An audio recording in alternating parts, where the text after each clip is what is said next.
Bonjour à tous, c'est Grâce de la chaîne et nous. Aujourd'hui, je viens vous parler d'un nouveau sujet. Le sujet concerne le logement en Chine en tant qu'étudiant quand nous vivons dans les dortoirs.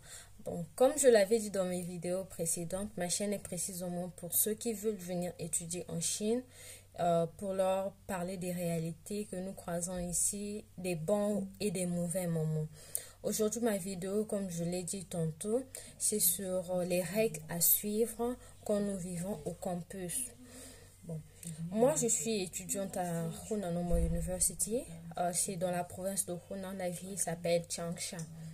Dans mon université, au campus, il y a des normes établies par le bureau que les étudiants doivent respecter. Si vous ne respectez pas ces normes, en tout cas, vous aurez des ennuis avec les professeurs du bureau. La première des choses que je vais mentionner ici, c'est d'abord payer les frais. Quand vous habitez dans un dortoir, il faut savoir que à un moment donné, il faut payer la chambre. Et la chambre se paye souvent vers le 5 ou bien le 10. Tout dépend de votre école. Ne pas accumuler trop de dettes concernant la chambre. Parce que si vous accumulez les dettes, on va bloquer la carte. Et cela va vous pénaliser d'entrer dans votre chambre, de pouvoir faire vos besoins, de pouvoir étudier ou faire quoi que ce soit. Donc, cela sera vraiment compliqué pour vous. Et la chambre doit être payée tôt pour vous éviter tout ce genre d'ennui. Parce que imaginez que vous restez dehors et que vous n'avez pas payé, ça, c'est vraiment pas bon. C'est mieux si vous avez une dette que la dette soit même d'un mois. On peut vous laisser la porte ouverte ou bien de 2 mois. Mais quand vous avez une dette allant de 4-5 mois en tout cas, on affiche les noms à la réception, juste à l'entrée du campus. On affiche vos noms, vos nationalités, les numéros de téléphone, les numéros de chambre pour dire que vous devez. On met même les manteaux dessus. La deuxième des choses que je veux parler, c'est l'électricité et l'eau. Pourquoi payer l'électricité tôt? L'électricité, on s'en sert chaque jour, 24 heures sur 24. Pour utiliser le Wi-Fi, on a besoin de l'électricité. Pour utiliser le chauffage dans la douche, on a besoin de l'électricité. Pour utiliser le chauffage dans la chambre, quand c'est l'hiver, pour réchauffer la chambre, on a besoin d'électricité. Et si vous ne payez pas l'électricité tôt, ça sera vraiment compliqué pour vous. Vous allez rester dans l'eau froide, vous allez vous baigner avec une eau glacée. Et c'est pas bon de se baigner avec une eau glacée en hiver. Vous allez carrément tomber malade. Et toujours concernant l'électricité, il faut utiliser l'électricité avec précaution. Si vous utilisez l'électricité juste comme ça, comme nous le faisons souvent en Afrique, vous allez payer vraiment des sommes colossales. Par exemple, il est interdit de cuisiner dans les chambres dans mon université. Et je pense que c'est le cas dans d'autres universités. Parce que dans les universités, on a des cuisines. Quand il est interdit de cuisiner dans les chambres, ne le faites pas. Parce que quand vous cuisinez dans les chambres, ça bouffe l'électricité. Le compteur passe et le taux à payer à la fin du mois sera vraiment élevé par rapport à la cuisine que vous faites dans la chambre. Et quand vous cuisinez dans la chambre dans l'université, par exemple, si l'alarme d'incendie se déclenche, on va venir dans ta chambre frapper. Et si on te trouve en train de cuisiner, on te renvoie du campus. Et on a eu à renvoyer un Pakistanais ici cuisiner dans la chambre. Il a eu des ennuis. On lui a demandé de vider la chambre. Il devait aller louer dehors. Imaginez, si vous n'avez pas l'argent de la caution en ce temps-là, les appartements ici c'est 2 000 yuan, 3 000 yuan. Il faut payer la caution de 2 mois. Donc c'est un peu compliqué. Il faut vraiment tenir compte de ça, ne pas cuisiner dans la chambre. Autre chose, c'est utiliser l'électricité avec modération. Quand vous savez que vous sortez, pas besoin de laisser les lumières ouvertes. Donc le mieux serait que vous puissiez tout éteindre, tout débrancher. Ça économise aussi l'électricité. L'eau, pareil. L'eau doit être payée la fin du mois. Certaines universités, quand tu es boursière de la coopération chinoise, les étudiants ne payent ni l'eau, ni l'électricité, ni le Wi-Fi. Mais dans mon campus, moi, je paye l'eau, je paye l'électricité, mais le Wi-Fi est gratuit. L'eau est payée forfaitairement, qui équivaut à 25 yuan. 25 yuan, c'est quelque chose de 2300 francs en Afrique, je pense. 2300 francs CFA.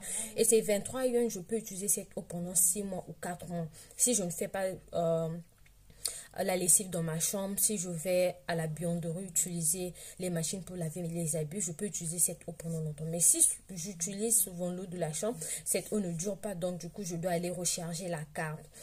Pour l'électricité, comme je vous l'ai dit, c'est par rapport à ton utilisation qu'on va te taxer. Autre chose que je vais souligner ici, c'est la fermeture des dortoirs.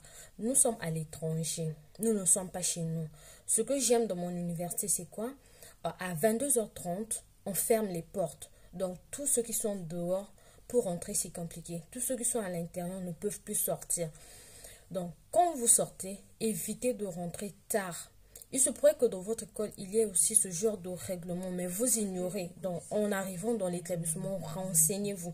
Imaginez que vous soyez bloqué dehors. Vous n'avez personne. Vous êtes nouvellement arrivant. Où est-ce que vous allez dormir? Si vous n'avez pas l'argent sur vous, ça sera compliqué pour vous pour dormir. Le mieux serait que vous vous renseignez à votre arrivée. Si les portes sont fermées, parce que toutes les universités ne sont pas pareilles, il y a Hunan University là-bas, on ne ferme pas les portes, l'étudiant a sa carte, l'étudiant peut sortir à n'importe quel moment parce que sa carte ouvre la porte du dehors. Mais chez nous, nous n'avons que les cartes de chambre, nous n'avons pas les cartes qui ouvrent la porte du dehors. La porte du dehors est gérée par le bureau. Donc 22h30, on ferme les portes. Autre chose encore, c'est la cuisine. L'utilisation des cuisines, c'est une cuisine publique. Ce sont des cuisines publiques. À chaque niveau, généralement, il y a des cuisines. Bon, ces cuisines, elles ouvrent la matinée de 11h à 14h. Pourquoi 11h? Parce que les cours commencent à 8h. Dans 8h, on suppose qu'il n'y a aucun étudiant qui ira cuisiner. Donc, de 11h à 14h, on peut cuisiner. Et on ferme à 14h. On rouvre à 17h. De 17h à 22h. Si tu pars à la cuisine à 7 heures, tu peux voir la porte ouverte. Peut-être la dame de ménage a nettoyé et a d'abord laissé la porte ouverte. Si tu cuisines, ta nourriture sera enfermée à l'intérieur. Je me souviens, une fois je cuisinais, j'étais allée dans la cuisine à 8 heures. J'avais ignoré cette information. J'ai laissé mon haricot là-bas. Je suis repartie dans la chambre. Quand je reviens, la porte est fermée. J'ai dit, qu'est-ce qu'il y a ici? Je vais à la réception, je vais leur demander. Ils me disent, non, tu n'avais pas lu l'annonce. J'ai dit, quelle annonce? Non, regarde. Cette annonce, il y a un nouveau règlement. La cuisine n'est ouverte qu'à 11h jusqu'à 14h. Actuellement, tu peux pas cuisiner. J'étais obligée d'attendre qu'on m'aide à ouvrir la cuisine, reprendre ma marmite et aller dans ma chambre, cuisiner au balcon parce que je ne pouvais pas rester affamée quand même. Oh, il était 7 heures, j'avais pas cours la matinée, j'avais seulement cours à midi. Non, l'après-midi à 14h, donc je ne pouvais pas rester affamée. Donc faites attention aussi sur ce point. L'autre point, c'est... Excusez-moi, j'avais pris des notes pour ne pas oublier. L'autre point à noter aussi, c'est quoi? Souvent, quand on est à l'étranger, et si tu vis seul dans la chambre, tu te dis que tu es le maître de la chambre. Oui, tu es le maître en quelque sorte, mais tu ignores qu'il y a aussi les maîtres qui sont devant toi. Et on se permet à tout faire du genre bavarder tard dans la nuit, mettre la musique à haute voix. En tout cas, c'est interdit. La plupart des universités, c'est interdit parce que tu déranges les voisins. Les voisins, peut-être, ils sont en train de travailler ou bien se reposer. Ta musique les dérange. Et autre chose, c'est dormir avec les boyfriends et girlfriends dans la chambre. Vraiment, c'est pas une bonne chose parce que quand tu dors dans la chambre avec une personne, il se pourrait que quelque chose arrive. Si cette personne n'est pas élève ou étudiante dans ton école, si c'est une chose arrive à cette personne, ça sera compliqué. Comment allez-vous vous justifier? On a eu à avoir des cas de mort, une personne qui a passé une nuit chez une autre personne, la personne est morte, bon c'était son jour, la personne est morte et faire encore des investigations, qu'est-ce que la personne est venue faire ici, pourquoi elle a passé une nuit ici, elle n'est pas étudiante ici, vous voyez, c'est compliqué, donc évitez de passer une nuit avec des étrangers, bon je dirais étrangers du genre une personne venant d'une autre école, évitez cela, ça cause des ennuis pour rien, non seulement l'école a des caméras, on voit tout. Tu te dis qu'on ne vérifie pas tout, mais on voit tout. Un jour, tu auras peut-être des ennuis et tu auras besoin d'aide des professeurs. Eux, ayant déjà vu la façon dont tu te comportes à l'école, ils vont peut-être se dire non, t'es pas sérieux. Parce que quand on dit ne faites pas ça, ne faites pas ci, tu t'en fous. Donc, eux aussi, ils vont un peu se foutre de toi. Donc, essayons d'éviter les choses qui ne sont pas vraiment admises dans nos établissements. Et merci d'avoir suivi ma vidéo. Pour les nouveaux abonnés, les personnes qui me suivent nouvellement, je vous prie de bien vouloir vous abonner en bas. N'oubliez pas d'activer la cloche de notification pour pouvoir suivre mes vidéos. Je ne suis pas vraiment active, certes, mais c'est parce que j'ai commencé à l'école et j'ai ouvert ma chaîne Nouvelle au Monde. Mais je m'efforce au moins une fois dans la semaine de poster une vidéo. Merci de m'avoir suivi jusqu'à la fin. À bientôt, bye.